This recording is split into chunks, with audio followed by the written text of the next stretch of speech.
Hello traders, welcome to the market profile trader YouTube channel.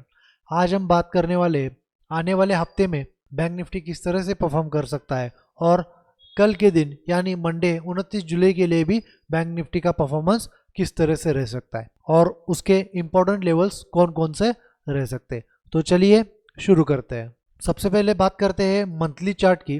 Bank Nifty का अगर आप monthly chart देखोगे, monthly chart में one time framing जो है वो यहाँ पर आज हमें खत्म होती हुई दिख रही है।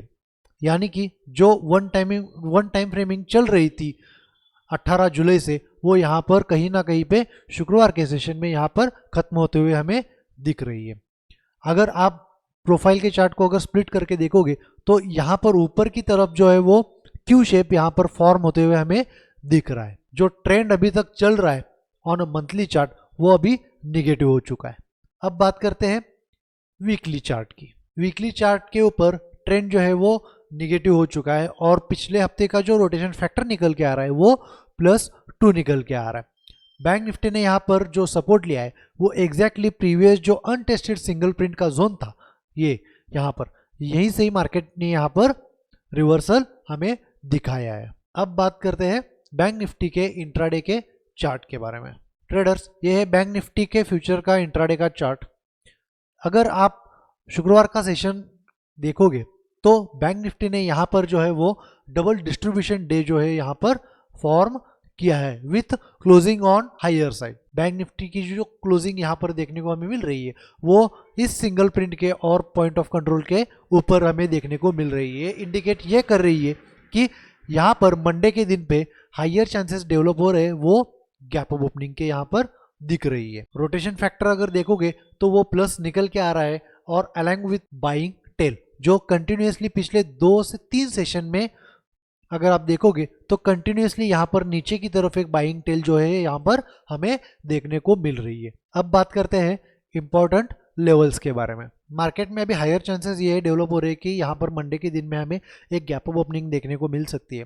अगर उस केस में अगर गैप अप ओपनिंग मिलती है और वो जो गैप अप ओपनिंग है वो 51,630 के नीचे अगर गैप अप ओपनिंग हमें देखने को मिलती है तो इमीडिएट जो कल के सेशन के लिए फिर सपोर्ट रहने वाला है वो अभी निकल के आ रहा है 51,210 से लेके 51,270 के बीच में।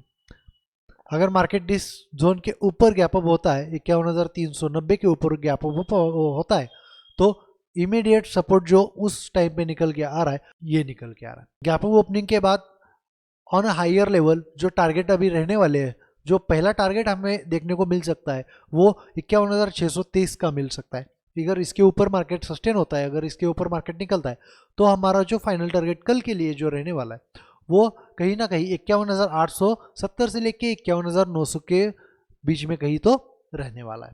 एक बार मार्केट यहाँ पर आने के बाद रुकने की कोशिश एक बार जरूर करेगा। व्हाट इफ अगर मार्केट में गैप अप ओपनिंग होने के बाद मार्केट इस जोन के नीचे ट्रेडिंग करना इस जोन के नीचे स्टार्ट होता है और अगर मार्केट की आईबी जो है वो 51,210 के नीचे अगर डेवलप होती है तो उस केस में जो पहला target on the down side रहने वाला है वो 51,060 के आसपास का रहने वाला है। यह हमारा ऑन द डाउन साइड 51,210 के नीचे हमारा पहला टारगेट जो है वो रहने वाला है। इसके नीचे के जो 2 टारगेट्स है वो निकल के आ रहा है 50,850 और जो फाइनल टारगेट निकल के आता है वो 50,730 से लेके 50,760 के करीब। आई होप आप लोगों को आज का एनालिसिस वाला वीडियो अच्छा लगा होगा। अगले हफ्ते का आपका पूरा व्यू जो है वो यहाँ पर आपको क्लियरली समझ में आ चुका होगा। मिलते हैं हम हमारे कल के एनालिसिस वाले वीडियो में, तब तक के लिए शुक्रिया। जय हिंद, वंदे मातरम।